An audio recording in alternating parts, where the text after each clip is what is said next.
오늘 영상은 콜바리가 안된다는 그 이유를 짧은 영상으로 만들어 보겠습니다.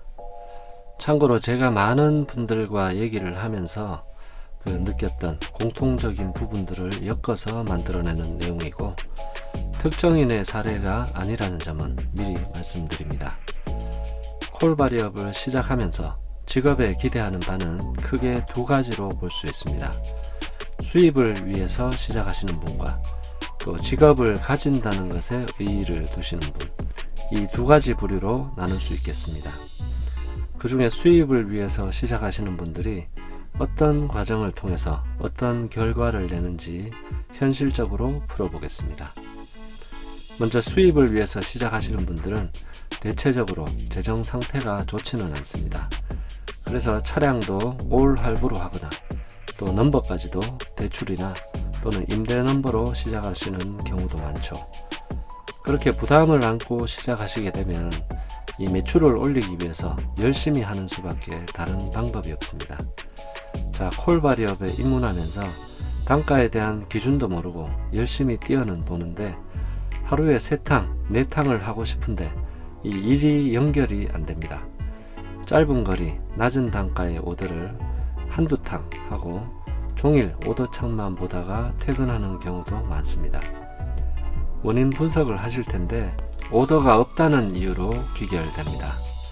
하지만 오더가 없는 지역은 원래 일 연결이 안됩니다.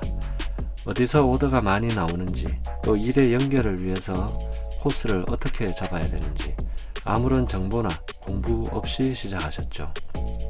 일을 시작하기 위해 차량은 어떻게 준비할지, 결박은 어떻게 할지, 준비물은 뭐가 필요한지, 이런 기본적인 부분만 챙기는데도 정신이 없고 일을 어떻게 할지에 대한 대책은 단지 열심히가 전부였습니다.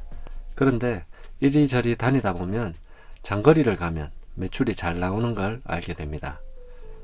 하루 2탕만 해도 기대보다 훨씬 높은 매출에 이게 답이다 생각을 하고 말 그대로 열심히 하루 종일 운전대를 잡고 하루에 700-800km씩도 달립니다. 장거리만 하면 오더도 하루에 2탕만 잡으면 되고 매출도 아주 만족스럽습니다. 초보가 매출이 좋다는 말이 바로 이래서 생기는 말입니다. 그렇게 몇 달을 장거리만 다니다 보면 어느 순간 체력적으로 한계를 느끼게 되죠. 그때쯤 생각이 드는 게 매출에 비해 수익률이 저조하다는 것을 알게 되고 좋은 단가의 오더를 잡으려고 노력해 봅니다. 하지만 좋은 단가는 번번이 놓치게 되죠. 장거리에 대한 부정적인 생각이 하나둘 늘어나면 회의감이 밀려옵니다. 그러면 다시 단거리, 중거리 코스를 해보게 되죠.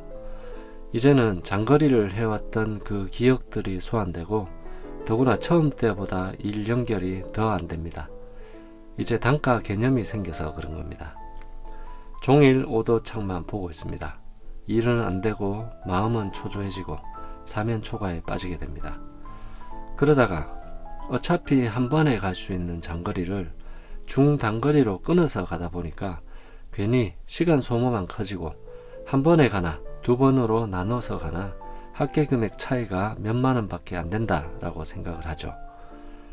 역시 장거리가 효율이 좋다고 규정을 짓고 고정관념이 생겨버립니다. 참고로 이 부분은 제가 생각하는 경험이 발목을 잡는 대표적인 사례입니다. 중단거리 이것도 아니다 싶은 마음에 울며 겨자 먹기로 다시 장거리를 타게 됩니다. 장거리의 고됨을 누구보다 잘 알기 때문에 처음에 장거리를 타던 그 마음과는 다르게 낮은 단가에 선뜻 손이 안 갑니다. 또다시 오더 보는 시간이 늘어나고 처음에는 하루에 장거리 2탕 왕복을 했었는데 오더를 고르기 위해서 허비하는 시간이 많아지다 보니까 당일에 회차하는 짐을 잡는 게 어려워집니다. 이제는 장거리를 하루 한 탕으로 마감을 하는데 회차가 안 되다 보니까 이 차숙이 생활화됩니다. 낮은 단가를 잡자니 몸이 힘들고 좋은 단가를 잡으려니 시간도 버리고 몸 또한 버리고 자괴감이 들 수밖에 없습니다. 결국 마지막 카드를 꺼내듭니다. 바로 정톤이나 감톤으로 차를 바꾸는 거죠. 누가 몇 톤이 좋다더라, 몇 톤의 매출이 잘 나오고 일이 많다 하더라. 이 카더라에 빠져서 또 빚을 늘리고 차를 바꿉니다. 결과는 어떨까요? 상상에 맡기겠습니다. 누구나 초보 때는 많은 매출을 올릴 수 있습니다. 몸으로 때우는 것인데 사람이다 보니 그 시점이 다르지만 한계는 반드시 옵니다. 또는 자기만의 루트나 고정일과 연계해서 일에 만족하시는 분도 꽤 있습니다. 하지만 제가 보기에는 하나의 고정적인 루트나 고정일은 변수에 취약할 수밖에 없습니다. 만약 그 부분이 깨지면 다시 원점이죠. 그렇다고 우리 업을 희망이 없고 부정적으로만 얘기하는 것은 아닙니다. 단순히 열심히 또는 경험이 쌓이면 되겠지 이런 안일한 생각에 대해서는 부정적이라고 할 수밖에 없습니다. 잘못된 방향으로의 경험은 앞의 얘기와 같이 오히려 본인의 발목을 잡는 나쁜 결과를 초래할 수 있습니다.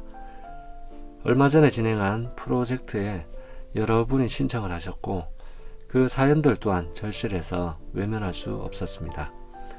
그래서 저의 일을 제쳐두고 그분들 모두를 지원해드리기 위해서 별도의 비공개 채널을 만들고 작게나마 시작했습니다. 어차피 다른 대안이 없고 오로지 화물업에 기댈 수밖에 없다면 언제든 저에게 녹화하시기 바랍니다. 최소한 경험이 득이 될 수 있는 그 방향은 제시해 드리겠습니다. 오늘 영상은 짧게 마무리하겠습니다. 오늘도 시청해 주셔서 감사합니다.